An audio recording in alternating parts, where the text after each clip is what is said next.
샬롬 할렐루야. 갈라디아서 5장 22절에서 23절입니다. 오직 성령의 열매는 사랑과 희락과 화평과 오래 참음과 자비와 양선과 충성과 온유와 절제니 이 같은 것을 금지할 법이 없느니라.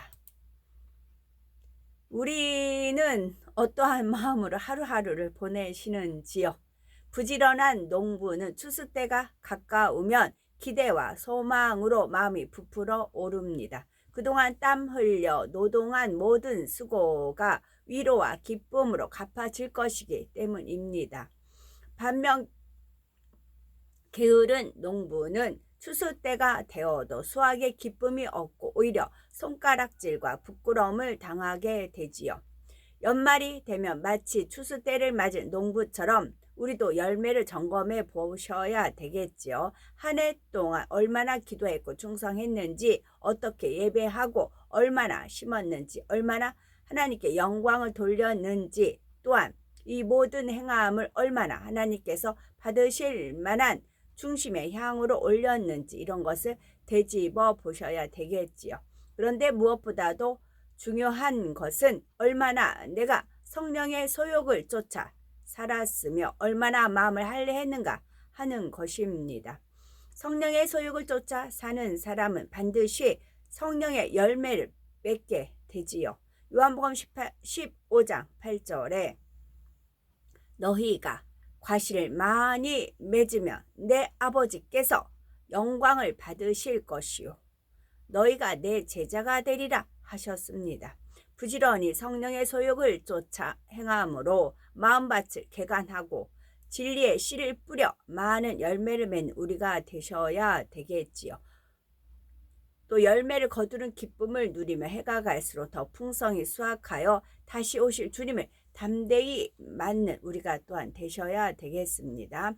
성령의 열매 중에 화평의 열매입니다. 로마서 12장 8절에 보면 할 수 있거든 너희로서는 모든 사람으로 더불어 평화하라 했습니다. 히브리서 12장 14절에는 모든 사람으로 더불어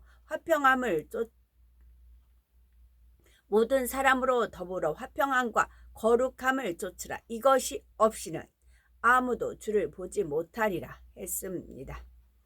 하나님을 믿는 자녀들이라면 모든 사랑과 더불어 화평을 쫓아야 하지요. 나를 사랑하는 사람들뿐 아니라 애매하게 나를 미워하고 괴롭히는 사람들과도 화평을 이루어야 합니다. 그러나 하나님을 믿는다 하면서도 자아가 살아있으면 화평을 이룰 수가 없습니다. 자기의 생각이 더 옳고 좋다고 판단하면 상대의 의견을 무시하고 무례하게 행동하지요. 다수가 찬성하여 결정한 일이라 해도 자기 유익과 맞지 않으면 계속해서 불평하고 원망을 합니다. 또 사람이나 사물의 장점보다는 단점을 보며 상대를 깎아 내리는 말을 많이 하지요. 안 좋은 말을 전달하여 사람들을 이간질하고요. 이런 사람들과 함께 있으면 마치 가시방석에 앉은 것 같아서 마음에 평안이 없습니다. 또한 화평을 깨는 사람들이 있는 곳에는 문제가 생기고 시험 환란이 찾아옵니다. 그게는 나라로부터 가정, 직장, 교회 어느 단체에서도 화평이 깨지면 축복의 통로가 막히고 어려움이 생기죠. 특히 교회에서는 화평을 이루는 것이 매우 중요합니다. 하나님의 일을 이룸에 있어서 결코 화평이 깨져서는 안 됩니다. 화평이 깨지는 곳에는 하나님께서 역사하실 수가 없고 오히려 사단에게 송사거리를 내주게 됩니다. 그러니 축복의 간증이 있을 수도 없고 하나님께 영광을 돌릴 수도 없답니다. 그러면 어떻게 해야 화평의 열매를 맺을 수 있는 걸까요? 첫째는 하나님과 화평해야 됩니다. 두 번째는 자기 자신과도 화평을 이루어야 합니다. 셋째는 모든 사람과 화평을 해야 되죠. 첫 번째 하나님과 화평을 이루어야 한다 했습니다. 하나님과 화평하기 위해서 가장 중요한 것은 죄의 담이 없어야 합니다. 아담은 선악과를 따먹게 되자 하나님의 낯을 배울 수가 없었고 하나님을 피하여 숨게 되었죠. 전에는 너무나 가깝고 친밀하던 하나님이 죄의 담을 만들자 이제 두렵고 멀게 느껴졌지요. 아담과 하나님과의 사이에 화평이 깨져 버린 것입니다. 우리도 진리 안에서 행할 때는 하나님과 화평함으로 담대합니다. 물론 죄의 담이 전혀 없이 온전한 화평을 이루려면 마음의 죄악을 다 버리고 성결되어야 하지요. 그러나 아직 온전치는 못하다 해도 각자 믿음의 분량 안에서 열심히 진리를 행할 때는 하나님과 화평한 관계를 이룰 수가 있습니다. 사람들과의 화평을 이룰 때도 먼저는 하나님의 화평 안에서, 그 진리 안에서 화평해야 되죠. 사람 사이에 화평하기 위해서 하나님과 화평을 깨뜨려서는 안 됩니다. 예를 들어서 믿음이 없는 가족과 화평하기 위해서 우상 앞에 절하거나 주의를 안 지킨다면 어찌 되겠는지요. 육의 눈으로 보면 이렇게 해서 잠시 화평을 이룬 것 같지만 영적으로는 하나님 앞에 죄의 담을 만들어 화평을 크게 깨뜨린 것입니다. 결국 연단과 시험과 환난을 자초한 것이고 가족과도 참된 화평을 이룰 수가 없죠. 사람 사이에 참된 화평을 이루려면 먼저 하나님을 기쁘시게 해야 합니다. 그래서 하나님께서 화평을 이루어 주셔야 하죠. 잠언 16장 7절에 보니 사람의 행위가 여호와를 기쁘시게 하면 그 사람의 원수라도 그로 더불어 화목하게 하시느니라고는 말씀입니다. 물론 내 편에서는 진리 안에 최선을 다하는데도 상대가 너무 악하여 계속 화평을 깨뜨릴 때도 있습니다. 이럴 경우도 끝까지 진리로만 대하면 하나님께서 역사해 주십니다. 다윗과 사울의 경우가 그러했지요. 사울이 다윗을 죽이고자 했지만 다윗은 끝까지 화평만을 쫓았습니다. 그러자 결국은 하나님께서 역사하셔서 다윗의 선한 행함을 축복으로 갚아주셨죠. 또 화평을 열매를 맺으려면 둘째는 자기 자신과 화평을 이루어야 합니다. 자기 자신과의 화평을 이루기 위해서도 악은 모양이라도 버리고 성결되어야 하지요. 마음 안에 악이 남아있으면 상황과 조건에 따라 그 악이 요동합니다. 상황과 조건에 따라 이 상황과 조건이 생기면 악이 요동을 합니다. 주어지지 않으면 감춰져 있어요. 앙금같이 가라앉아 있어요. 그래서 하나님께서 이것을 하려고 이제 연단을 하시는 거죠. 버려야 되니까. 미움도 혈기도 시기도 욕심도 이런 것이 마음에서 부글부글 끓어오르면 얼마나 마음이 힘들고 불편한지요.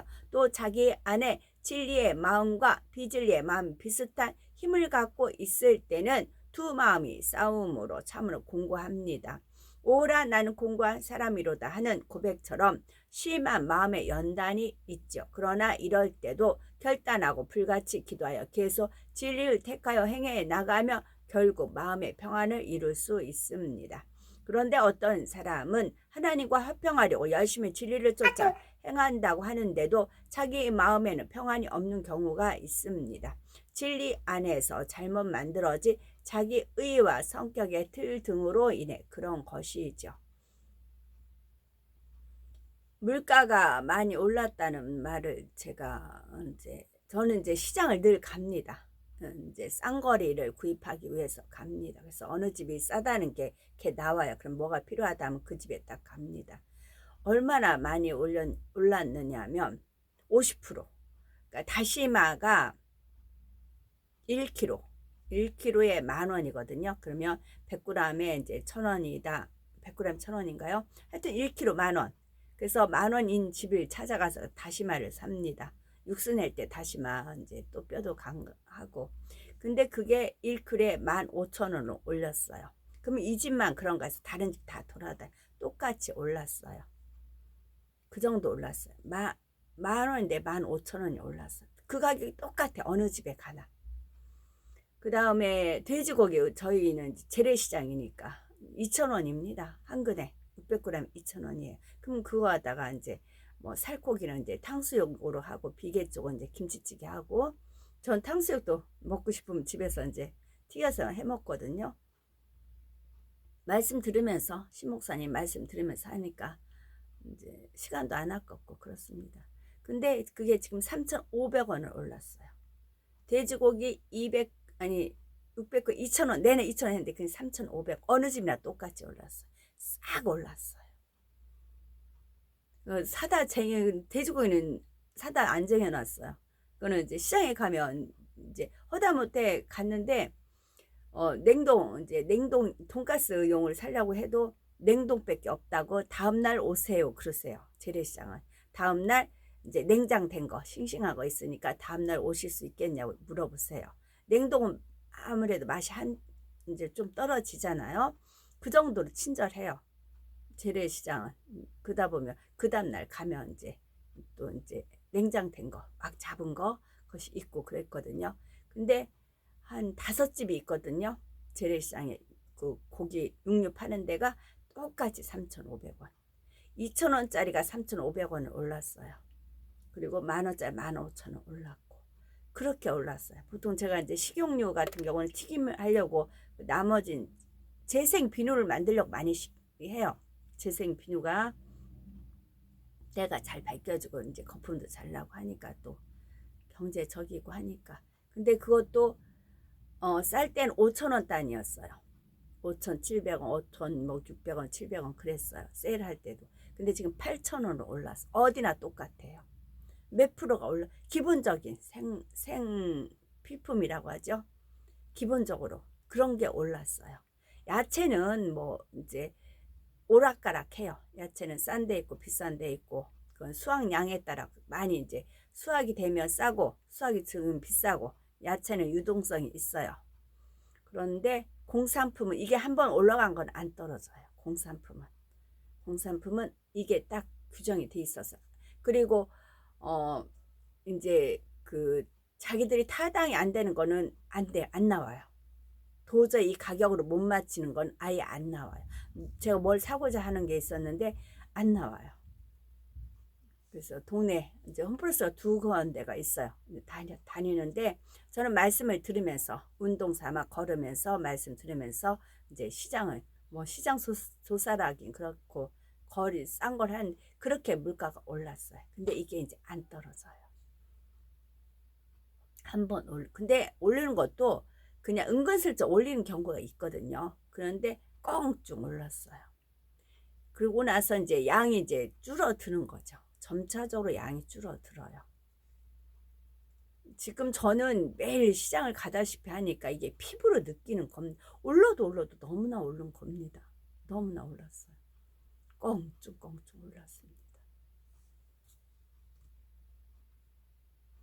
그러나 우리 하나님 믿는 자녀들은 우리는 하나님 11조도 해야지 감사의 예물도 드려야지 또 어느 곳에 또 하나님께서 베풀려면 또 베풀어야지 막 그러잖아요. 내 자신에 대해서는 아끼잖아요.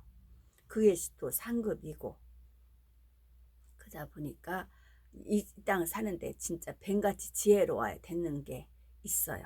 그래서 어디 가면 이제 딱 하나님 주관했을 때 저렴하게 하는 저는 그래서 하나님께서 아예 이제 경제가 여유가 있지만 저는 물질적 없었댔잖아요. 저는 그래서 전략하는 거 아껴 쓰는 거 그런 거를 이제 몸에 체득을 했지요. 그래서 뭐 옷도 그냥 뭐 1,000원, 2,000원 해서 옷을 해서 이제 박는 그런 옷도 만드는 것도 있고 그렇기도 하지만 그래서 제가 물가가 이게 보통 이 정도까지 뛰었나 싶어요.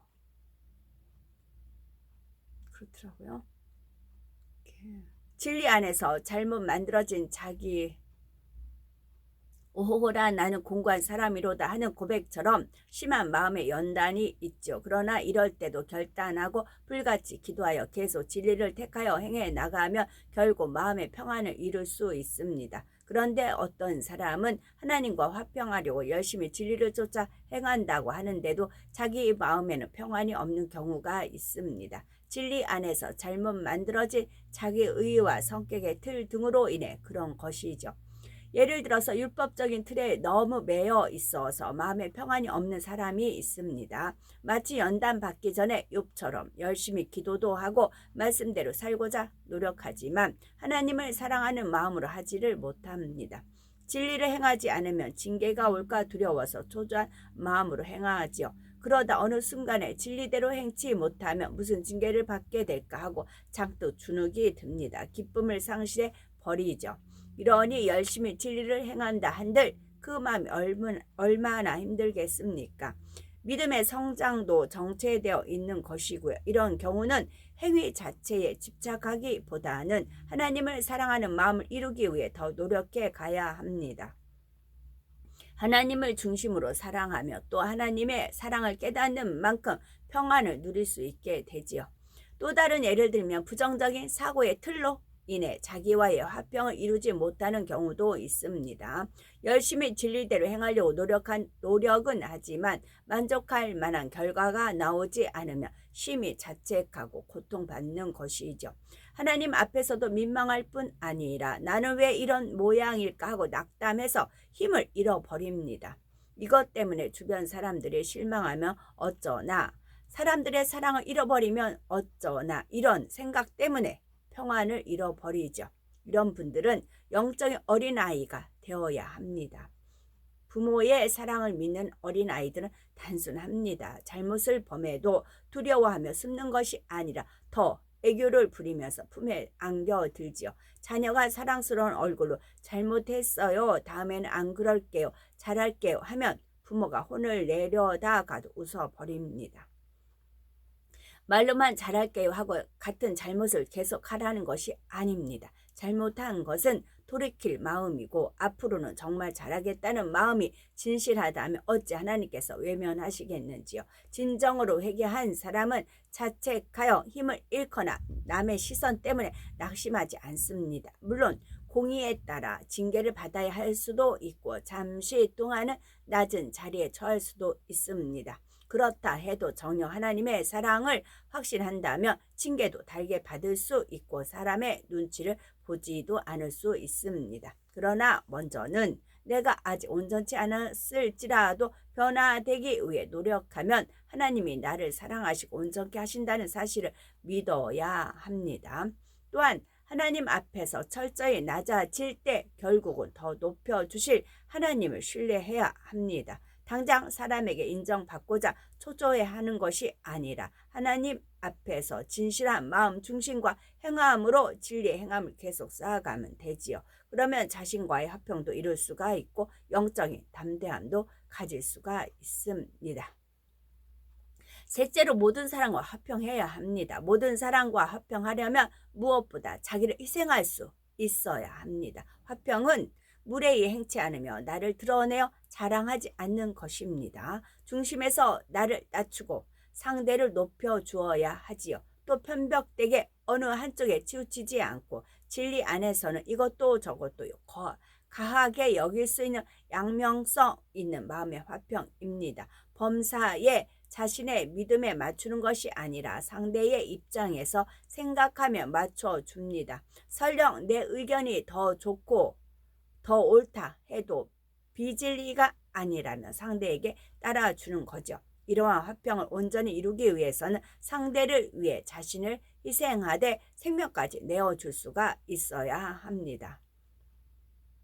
다음으로 모든 사람과 화평하려면 자기 의와 자기 틀을 주장하지 말아야 합니다. 사람마다 타고난 성품과 자란 환경이 다릅니다. 교육받은 내용도 믿음의 분량도 다르지요. 그래서 사람마다 옳고 그름의 기준이 다르고 좋고 나쁨의 기준도 다릅니다.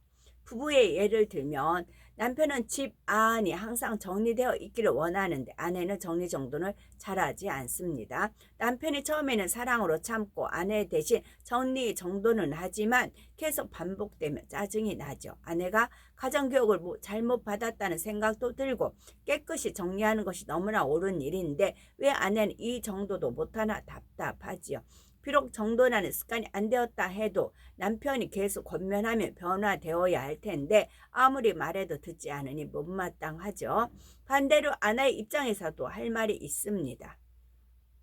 사람이 늘 청소만 하면서 사는 것도 아닌데 내가 못 치웠을 때는 남편이 좀 치워주면 되지 그걸 가지고 소심하게 매번 불평을 할까? 예전에는 사랑해서 뭐든지 해줄 것 같더니 이제는 겨우 그런 문제로 불편해하고 가정교육까지 거론하며 힘들게 하나? 이렇게 서운해하죠. 이렇게 서로 간에 자기 입장만 주장해서는 화평을 이룰 수가 없습니다. 내 입장, 내 기준에 맞추지 말고 상대의 입장에서 생각하며 섬길 때라야 화평이 이루어지는 것입니다.